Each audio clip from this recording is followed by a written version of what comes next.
ಮನಸ್ಸಿಟ್ಟು ಕಿವಿ ಕೊಡಿ. ನಿಮ್ಮ ಮನಸ್ಸಿಗೆ ನಿಮ್ಮಾಪ್ತನ ಪಿಸುಮಾತು. ಮನವೇ ನೀ ಅನಂತ ಆಕಾಶ. ನಮ್ಮ ಬದುಕಿನಲ್ಲಿ, ಸಂಬಂಧಗಳಲ್ಲಿ, ಆಲೋಚನೆಗಳಲ್ಲಿ, ಭಾವನೆಗಳಲ್ಲಿ, ಸಾಧನೆಗಳಲ್ಲಿ, ವೈಫಲ್ಯಗಳಲ್ಲಿ ಎಲ್ಲದರಲ್ಲಿಯೂ ಅತ್ಯಂತ ಪ್ರಧಾನವಾದ ಪಾತ್ರವನ್ನು ವಹಿಸೋದು ಮನಸ್ಸು. ಅದರಲ್ಲಿ ಎರಡು ಮಾತಿಲ್ಲ. ಹಾಗೆಯೇ ನಮ್ಮ ಮನಸ್ಸು ಈ ಪ್ರಕೃತಿಯ ಅದ್ಭುತ ಸೃಷ್ಟಿಗಳಲ್ಲಿ ಒಂದು ಅನ್ನೋದನ್ನು ಕೂಡ ನಾವು ಅಲ್ಲಗಳೆಯುವಂತಿಲ್ಲ. ಸಿಕ್ಕಾಪಟ್ಟೆ ಪವರ್ಫುಲ್ ಆಗಿರ್ತದೆ, ಇಮ್ಯಾಜಿನೇಟಿವ್ ಆಗಿರುತ್ತೆ ಮತ್ತು ಅತ್ಯಂತ ಸೆನ್ಸಿಟಿವ್ ಆಗಿರುತ್ತೆ. ಅದರದ ಮೇಧಾವಿ ಶಕ್ತಿ ಇದೆಯಲ್ಲ, ಒಂದು ಮೇಧಾವಂತಿಕೆ ಇದೆಯಲ್ಲ, ಅದರ ಹಿಂದೆ ನಮ್ಮ ಆಲೋಚನೆ, ಭಾವನೆ, ವರ್ತನೆಗಳನ್ನ ನಿಶ್ಶಬ್ದವಾಗಿ ಕಂಟ್ರೋಲ್ ಮಾಡುವ ಕೆಲವು ಇನ್ಬಿಲ್ಟ್ ಗುಣಲಕ್ಷಣಗಳು ಇರ್ತವೆ. ಅವುಗಳು ತಂಪಾಡಿಗೆ ತಾವು ಕೆಲಸ ಮಾಡ್ತಾ ಇರ್ತವೆ. ನಮ್ಮ ನಿರ್ಧಾರಗಳನ್ನು, ಅಭ್ಯಾಸಗಳನ್ನು, ಮನಸ್ಸಿನ ಪ್ರತಿಕ್ರಿಯೆಗಳನ್ನೆಲ್ಲನೂ ಅದೆಲ್ಲವೂ ಕೂಡ ಇವುಗಳಿಂದನೇ ಆಗ್ತಾ ಹೋಗುತ್ತೆ. ಅದು ತುಂಬ ಸೈಲೆಂಟಾಗಿ ಕೆಲಸ ಮಾಡುವಂತಹ ಇನ್ಬಿಲ್ಟ್ ಗುಣಲಕ್ಷಣಗಳು. ಯಾವುದೇ ವಿಷಯ, ಪ್ರಸಂಗ, ಚಿಂತನೆ ಅಥವಾ ಮಾತುಕತೆ ಪೂರ್ಣ ಆಯಿತು ಅಂತಂದರೆ ಅದನ್ನು ಬಿಟ್ಟು ಮನಸ್ಸು ನಿರಾಳ ಆಗತ್ತೆ. ಒಂದು ವೇಳೆ ಅದು ಪೂರ್ತಿ ಆಗಲಿಲ್ಲ ಅಂತ ಇಟ್ಕೊಳ್ಳಿ, ಮನಸ್ಸು ಆ ವಿಷಯದ ಸುತ್ತಲೇ ಗಿರಿಕೆ ಹೊಡಿತಾ ಇರುತ್ತೆ. ಇದನ್ನು ನಾವು ಸೈಕಾಲಜಿನಲ್ಲಿ ಝೈಗಾರ್ನಿಕ್ ಎಫೆಕ್ಟ್ ಅಂತ ಕರಿತೀವಿ. ನೋಡಿ, ಕೆಲಸ ಪೂರ್ತಿ ಆಗದೆ ಇರೋದ್ರಿಂದ, ಅದರ ಬಗ್ಗೆ ತೀವ್ರವಾದ ಗಮನ ಇಡೋದ್ರಿಂದ ನಮ್ಮ ಮನಸ್ಸಿನಲ್ಲಿ ಒಂದು ರೀತಿಯಲ್ಲಿ ಎಕ್ಸೈಟ್ಮೆಂಟು ಅಥವಾ ಒಂದು ರೀತಿಯಲ್ಲಿ ಪ್ರೆಷರ್, ಉದ್ವಿಗ್ನತೆ ಉಂಟಾಗುತ್ತೆ. ಈ ಉದ್ವಿಗ್ನತೆ ಇದೆಯಲ್ಲ, ಈ ಒತ್ತಡವನ್ನು, ಪ್ರೆಷರ್ನ ಸೃಷ್ಟಿಸೋದು ಮನಸ್ಸಿನ ಒಂದು ಸ್ವಭಾವನೆ. ಅದರಲ್ಲಿ ಏನು ಡೌಟ್ ಇಲ್ಲ.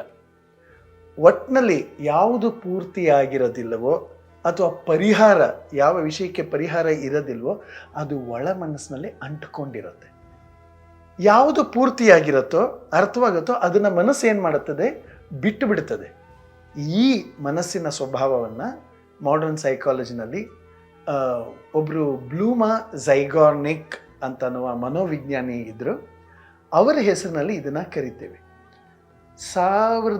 1920ರ ದಶಕದಲ್ಲಿ ಬರ್ಲಿನ್ನಲ್ಲಿ ತುಂಬ ಫೇಮಸ್ ಸೈಕಾಲಜಿಸ್ಟ್ ಕುರ್ಟ್ ಲೆವಿನ್ ಅನ್ನೋರು ಒಬ್ಬರಿದ್ದರು.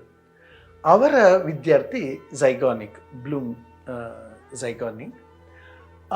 ಒಂದು ದಿವಸ ಅವರು ಕೆಫೆನಲ್ಲಿ ಇರಬೇಕಾದ್ರೆ ಒಂದು ತುಂಬ ಇಂಟ್ರೆಸ್ಟಿಂಗ್ ಆಗಿರುವ ವಿಷಯನ ಗಮನಿಸಿದ್ರು. ಅದೇನು ಅಂತಂದರೆ, ಈ ವೆಯ್ಟರ್ಗಳು ಯಾವುದು ಪೇ ಆಗಿರೋದಿಲ್ವಲ್ಲ ಅಂತಹ ಆರ್ಡರ್ಗಳನ್ನ ತುಂಬ ಕರಾರುವಕ್ಕಾಗಿ ನಿಖರವಾಗಿ ಇಟ್ಕೊಳ್ತಿದ್ರು. ಆದರೆ ಬಿಲ್ ಪೇ ಆಗಿರುತ್ತಲ್ವ ಅದನ್ನು ಅವರು ಮರ್ತೋಗ್ಬಿಡ್ತಿದ್ರು. ಅರೆ ಇದು ಹೆಂಗೆ ಅಂತ ಇವರು ಯೋಚನೆ ಮಾಡಿದ್ರು.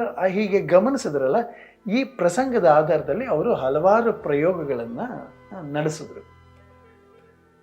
ಈ ಪ್ರಯೋಗಗಳಿಂದ ಅವರು ತಿಳ್ಕೊಂಡಿದ್ದೇನು ಅಂತಂದರೆ, ಯಾವ ಕೆಲಸಗಳು ಪೂರ್ತಿ ಆಗದಿಲ್ವೋ ಆ ಕೆಲಸಗಳು ನಮ್ಮ ಮನಸ್ಸಿನಲ್ಲಿ ಅಂತರಾಳದಲ್ಲಿ ಒಳಗೆ ಒತ್ತಡವನ್ನು ಉಂಟು ಮಾಡ್ತದೆ. ಆ ಒತ್ತಡದ ಕಾರಣದಿಂದ ಮನಸ್ಸು ಆ ಕೆಲಸವನ್ನು ನಿರಂತರವಾಗಿ ನೆನಪಿನಲ್ಲಿ ಇಟ್ಕೊಂಡಿರ್ತದೆ.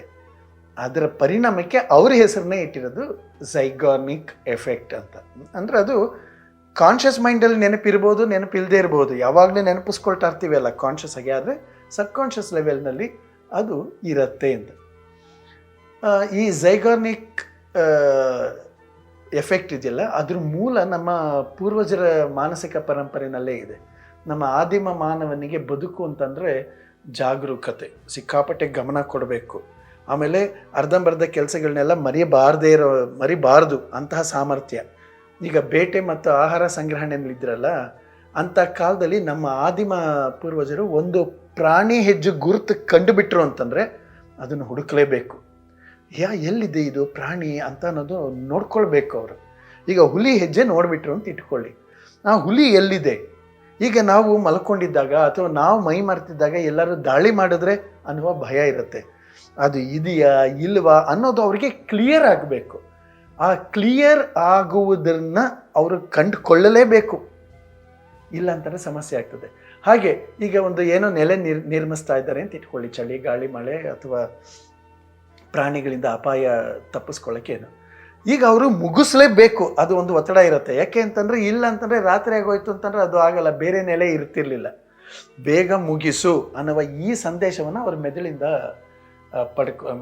ಪಡ್ಕೊಳ್ತಾ ಇದ್ರು.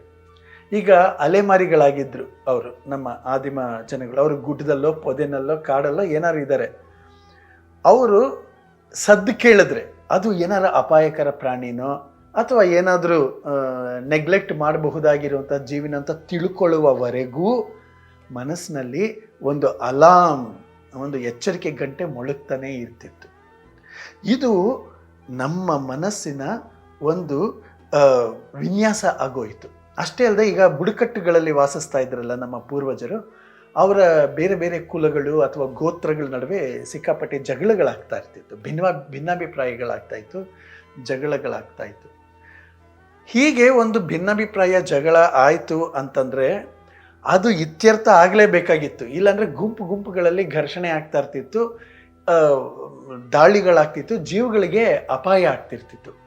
ಗೆಲ್ಲಬೇಕು ಇಲ್ಲ ಸಾಯಬೇಕು ಅಥವಾ ಸಂಧಾನ ಮಾಡಿಕೊಂಡು ಅಲ್ಲಿಗೆ ಮುಗಿಸಬೇಕು, ಇದು ಅವ್ರದ್ದಾಗಿರ್ತಿತ್ತು. ಹಾಗಾಗಿ ಮನಸ್ಸು ಎನ್ನುವುದು ಜಗಳವನ್ನು ಮರೆಯುವುದಿಲ್ಲ, ಅದು ಒಂದು ಲಾಜಿಕಲ್ ಕನ್ಕ್ಲೂಷನ್ಗೆ ಬರುವವರೆಗೂ ಹಿಡಿದುಕೊಂಡಿರುತ್ತೆ. ಹಾಗಂತ ಇದೇನು ನಮ್ಮ ಜೆನೆಟಿಕ್ ಗುಣ ಏನಲ್ಲ, ಅದು ವಂಶವಾಹಿನಿ ಗುಣ ಏನಲ್ಲ. ಆದರೆ ಈ ಪರಿಣಾಮವನ್ನು, ಈ ಎಫೆಕ್ಟನ್ನು ಸೃಷ್ಟಿಸುವ ಮೆದುಳಿನ ವ್ಯವಸ್ಥೆಗಳೇ ಆಗಿದೆ. ಮೆದುಳಿನಲ್ಲಿ ನಮ್ಮಲ್ಲಿ ಒಂದು ಗಮನ ಕೇಂದ್ರಗಳಿದೆ. ಉದಾಹರಣೆಗೆ ವರ್ಕಿಂಗ್ ಮೆಮೊರಿ ಇದೆ, ಡೊಪಮೈನ್ ಪ್ರೇರಣೆ ವ್ಯವಸ್ಥೆ ಇದೆ, ಈ ಭಾವನಾತ್ಮಕವಾಗಿ ಜಾಗರೂಕವಾಗಿರೋದು, ಇವೆಲ್ಲವೂ ಕೂಡ ಅದು ನಮಗೆ ವಂಶಗತ ಅನುವಂಶೀಯವಾಗಿಯೇ ಬಂದುಬಿಟ್ಟಿರುತ್ತೆ.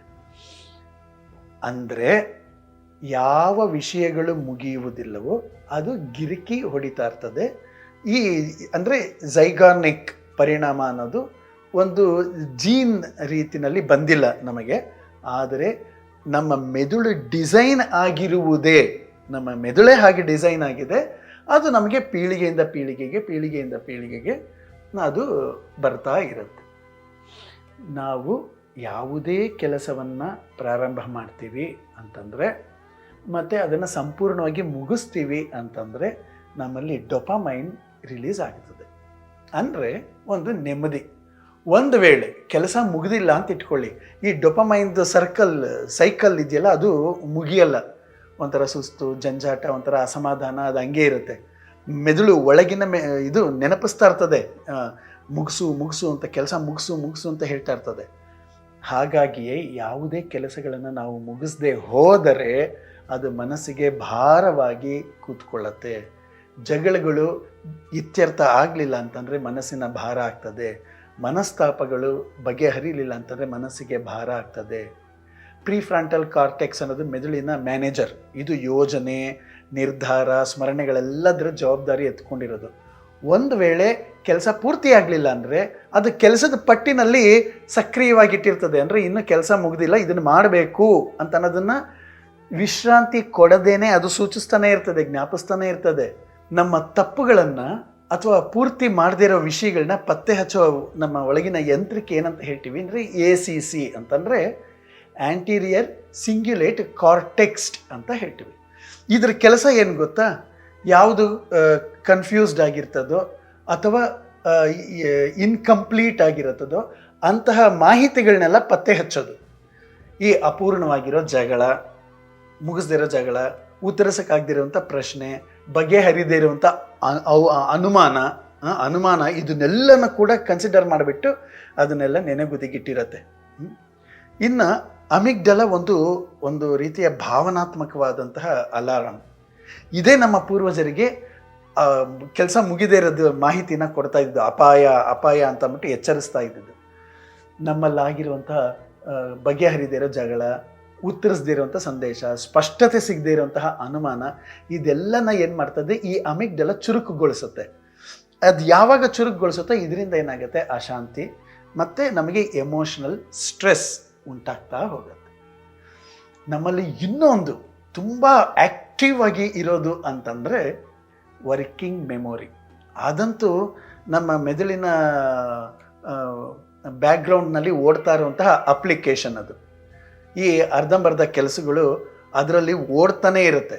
ಇದರಿಂದ ಏನಾಗುತ್ತೆ, ಅದು ಓಡ್ತಾ ಇರೋದ್ರಿಂದ ಈ ಫೋನ್ ಬ್ಯಾಟ್ರಿ ಇಳಿಯತ್ತಲ್ವ, ಒಂದು ಅಪ್ಲಿಕೇಶನ್ಸ್ ಓಪನ್ ಆಗಿದ್ದರೆ ಫೋನಲ್ಲಿ, ಅದೇ ರೀತಿಯಲ್ಲಿ ನಮ್ಮ ಮನಸ್ಸಿನಲ್ಲಿಯೂ ಕೂಡ ಅದು ಶಕ್ತಿಯನ್ನು ವ್ಯಯ ಮಾಡ್ತಾ ಇರ್ತದೆ.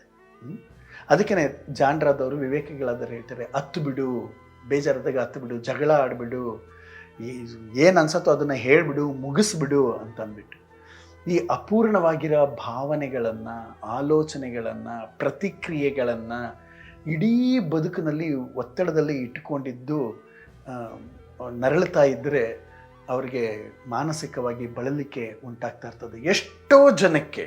ಎಷ್ಟೋ ಜನಕ್ಕೆ ಭಯದಿಂದನೋ ಅಥವಾ ಸೋಷಿಯಲ್ ನಾರ್ಮ್ಸ್, ರೀತಿ ನೀತಿಗಳಿಂದನೋ ನೀನು ಹಾಗೆಲ್ಲ ಅನ್ನಬಾರ್ದು, ಅವ್ರಿಗೆ ತಗ್ಗಿ ಬಗ್ಗಿ ನಡಿಬೇಕು, ಅವ್ರಿಗೆ ಹೊಂದ್ಕೊಂಡು ಹೋಗಬೇಕು, ನೀನೇ ಹೇಗೋ ಮ್ಯಾನೇಜ್ ಮಾಡ್ಕೊಂಡು ಹೊರಟೋಗ್ಬಿಡ್ಬೇಕು ಅಂತ ಹೆಂಡತಿಗೆ ಗಂಡನ ವಿಷಯದಲ್ಲೋ, ಮಕ್ಕಳಿಗೆ ಪೇರೆಂಟ್ಸ್ ವಿಷಯದಲ್ಲೋ, ಅಥವಾ ಇನ್ಯಾರಿಗೋ ದೊಡ್ಡವರು, ಅವ್ರು ಏನೋ ದೊಡ್ಡವ್ರು ಮಾತಾಡ್ತಾರೆ ನಾಲ್ಕು, ನೀನು ಹಂಗಂತ ಮಾಡಿಬಿಡಬೇಡ ಅಂತ ಹೇಳಿ ಈ ಥರ ಟ್ರೈನ್ ಮಾಡಿ ಮಾಡಿ ಮಾಡಿ ಅವ್ರಿಗೆ ಒತ್ತಡಗಳು ಅಂದರೆ ಅಪೂರ್ಣ ಆಗ್ತಾ ಹೋಗಿರುತ್ತೆ. ಅದು ಪೂರ್ತಿ ಆಗಿರೋದಿಲ್ಲ, ಅವ್ರಿಗೆ ಕ್ಲಾರಿಫಿಕೇಷನ್ ಸಿಕ್ಕಿರೋದಿಲ್ಲ, ಅದನ್ನು ಬಗೆಹರಿದಿರೋದಿಲ್ಲ, ಅದಕ್ಕೆ ಅವ್ರ ಕ್ಷಮೆ ಸಿಕ್ಕಿರೋದಿಲ್ಲ, ಅಥವಾ ಇವರು ಅದನ್ನು ಕ್ಷಮಿಸಿರೋದಿಲ್ಲ.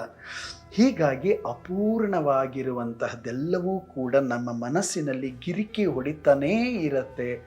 ಹೀಗೆ ಗಿರಿಕಿ ಹೊಡಿತಾ ಇದ್ರೆ, ನಮ್ಮ ಒಳ ಮನಸ್ಸಿನಲ್ಲಿ ಗಿರಿಕಿ ಹೊಡಿತಾನೇ ಇರುವುದರ ಪರಿಣಾಮ ಏನಾಗತ್ತೆ ಅಂತಂದರೆ ನಮ್ಮ ಮನಸ್ಸು ಬಳಲತ್ತೆ, ಒತ್ತಡಕ್ಕೆ ಒಳಗಾಗತ್ತೆ, ಎಷ್ಟೋ ಸಲ ಇದು ಡಿಪ್ರೆಷನ್ಗಳಿಗೆ ಉಂಟಾಗತ್ತೆ, ದಾರಿ ಆಗ್ತದೆ, ಆ್ಯಂಗ್ಸೈಟಿಗಾಗ್ತದೆ. ಅಪೂರ್ಣವಾಗಿಸುವುದು ಬೇಡ, ಪೂರ್ಣಗೊಳಿಸೋಣ. ಪೂರ್ಣಗೊಳಿಸಿದರೆ ಮನಸ್ಸಿಗೆ ನೆಮ್ಮದಿ.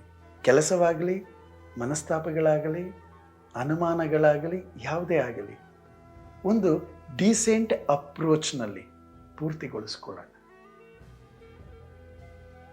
ಮನಸ್ಸಿರುವವರಿಗೆ ಮಾನಸಿಕ ಸಮಸ್ಯೆಗಳು ತಪ್ಪಿದ್ದೇನಲ್ಲ, ಹೃದಯ ಇರುವವರಿಗೆ ಭಾವನೆಗಳ ತೊಳಲಾಟವು ಕೂಡ ತಪ್ಪಿದ್ದೇನಲ್ಲ. ಸಂಘರ್ಷ, ಸಮಸ್ಯೆ, ಒತ್ತಡ, ಆತಂಕ, ಸಂಘರ್ಷ ಇವೆಲ್ಲವೂ ಇದ್ದೇ ಇರ್ತದೆ. ನಿಮ್ಮಲ್ಲಿ ಯಾವುದೇ ಪ್ರಶ್ನೆಗಳಿದ್ದರೆ, ಸಂದೇಹಗಳಿದ್ದರೆ, ಸಮಸ್ಯೆಗಳಿದ್ದರೆ, ಹೇಳಿಕೊಳ್ಳಲಾಗದ, ಯಾರೊಂದಿಗೂ ಹೇಳಿಕೊಳ್ಳಲಾಗದಂತಹ ವಿಷಯಗಳು ನಿಮ್ಮನ್ನು ಕಾಡ್ತಾ ಇದ್ದರೆ ನೀವು ನಮ್ಮೊಂದಿಗೆ ಬಹಳ ಮುಕ್ತವಾಗಿ ಹಂಚ್ಕೊಳ್ಳಿ.